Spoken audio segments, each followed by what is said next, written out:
So Taylen, take us back to last year. You know, the team's 2-2. You lose your OC, you lose Hank. You're thrown into the fire, but you lead this team to a 10-4 season. What did you learn about yourself in that moment? Yeah, I learned to just keep everything simple, you know, and just it's not really about me. It's about my teammates, you know. Lean on the O-line, lean on the running backs, you know. I feel like we have the best running back duo in the country, and they make my life a whole lot easier. And just communication with my running backs and my receivers and tight ends, and you know, it's a team, and it's an offensive unit, and so that's what I learned most about last year. Your first start was against San Diego State. You know, what's going through your mind? Where were the nerve levels before that game? Yeah, Were you nervous in the locker room? I definitely was nervous, you know, just being on the blue for my first start. Got a couple texts from my mom and my dad, which really helped me, and you know, just family members just praying for me and everything. So that really helped. And I remember Jabril right before I went out on the field, because you know, butterflies and everything. He said, "God doesn't make mistakes." So you know, so just that really calmed my nerves and just keep it simple, because it's a game at the end of the day. Taylen, how much more responsibility do you have going into fall camp this year than you did last year?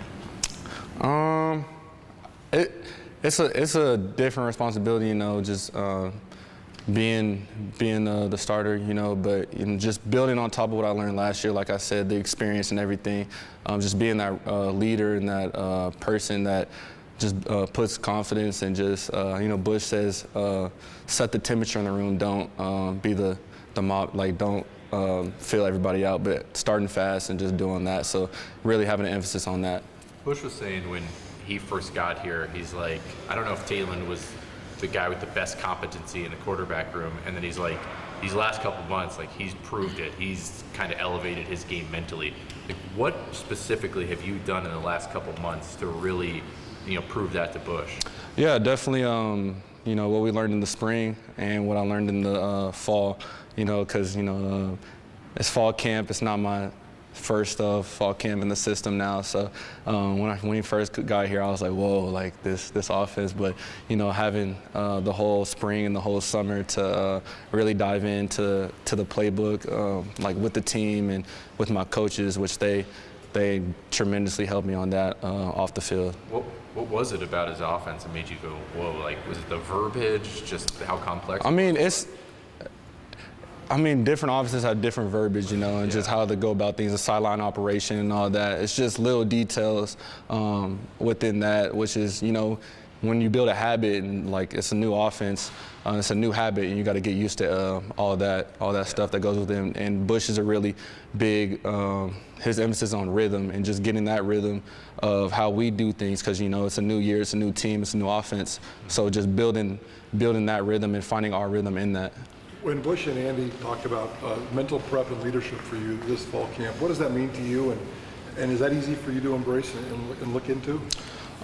It definitely still growing in that, you know. It's a day by day thing, and just building on, like I said, what I did in the spring, but having intent in everything I do, but trying to do that for a whole game, you know. And I know that, like, sometimes, you know, you get tired and stuff, but actually diving in and just knowing the details every single day. And Bush told me it's like in golf, you know, when you step up to the tee, you're focused on that shot, nothing else. Don't focus on the exterior. You know, a couple of us go bowling, so like I'm bowling, I'm focusing on that one shot, one stroke at a time. So I really did that in the off season to help me just try to focus in on one play at a time and just have an intent with that.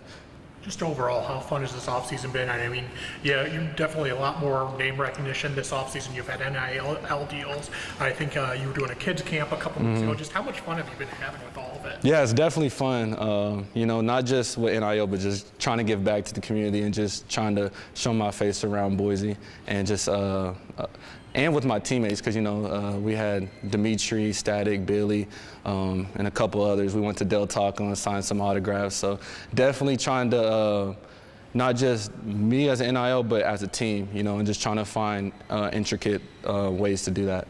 Last year you were kind of thrown into the fire, and I have to imagine there's like almost some freedom in that, where you don't have time to think, you don't have time to reflect on anything. Then the season ends, and all of a sudden you have all the time in the world to start thinking about everything. How do you drown all that stuff out? And I mean, did you really have to, like, I don't know, just kind of focus day to day? Yeah, definitely. Definitely what I said, just trying to learn from what I did last year. And Bush did a really good job of, in the offseason, you know, just how the year went, you know, won our bowl game, but still this year we're trying to win the championship. We're trying to win another bowl game and trying to, you know, I mean, he tells me all the time, I have another level to get to. I'm not really content on where I am right now. I'm trying to get better and trying to be the best I can possibly be. In the 7 months that you guys have been hanging out, you and Bush, how has that relationship grown? Oh, it's definitely grown a lot. Definitely, like when he's in meetings, when he's in his office, he's laid back. He's jokes around a lot, and we can talk about life. We can talk about ball. We can talk about literally anything. But when he's on that field, when his 2 feet hit the field, he turns to, I call it, his Mamba mentality, like the Kobe mode. He turns into really serious, really intentful, and that's what I've picked up on him, and that's what I'm trying to do. When I put my cleats on, when I put my pads on, you know, it's time to go. I have a job to do, and I have a role to do. So that's what I've really picked up on him. When you last year looked at the season when it finished, picked a couple things that you wanted to take to the next level. What were they, and how did you go about trying to improve yourself between the end of the season and now? Yeah, for sure. Definitely chemistry with my teammates on and off the field, just trying to get to know them on a, you know, personal level, genuine level, and just chemistry with my receivers, just trying to get that timing down. And we're still working on that, you know. You can never have too much of that. And so it's good, you know, it's the first day, so finally get to have like a defense and put the pads on, put the helmet on. And so really enjoyed that, and I really enjoyed just hanging out with them. You know, I feel like this is one of the best, one of the tightest groups we've had in a long time, you know, and you can see it in practice. You got defense talking trash to the offense talking trash to the defense. It gets a little chippy, but I feel like that's football, and that's the competition, and we talk about iron sharpens iron, and we're having fun. And this whole summer we definitely had a lot of fun. How important is it to have a culture where you guys are going offense, defense every day, just wanting to compete, wanting to better yourself, but also just win? Yeah, I feel like you have to have competition whenever you work, because nobody likes to put in the grind, the day-to-day grind, and you're not having fun, you know. And when you're competing, you know, competing with offense, competing with defense is fun, you know. And it's a little chippy, but at the same time, we learn from it. And, you know, if you lose, you're like, nah, run it back. We got to run it back. So getting those extra reps, too. So Your connection with Eric McAllister seemed to grow throughout the year, you know.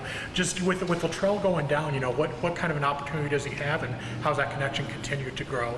Yeah, the Latrell injury is definitely sad, but, you know, he has a really good mentality, you know, of he's going to come back stronger, you know, and he definitely has a really good mindset and a really good personality with that. He's still with the team. He's still on the sideline celebrating with us and still talking to us. He's like, hey, Taylen, like, I see this, I see that. And so just he's still with the team means a lot to us. And, you know, with Eric, definitely stepping up, you know, mentally, physically, and in the playbook. And he's calling out to Bush to run some plays too. So we call him OC too. So that's what's really fun about our offense too. You know, we got a couple, even like the quarterbacks, Colt. A couple times he's telling Bush we should run this and that. So it's definitely fun. Are Eric's play calls any good?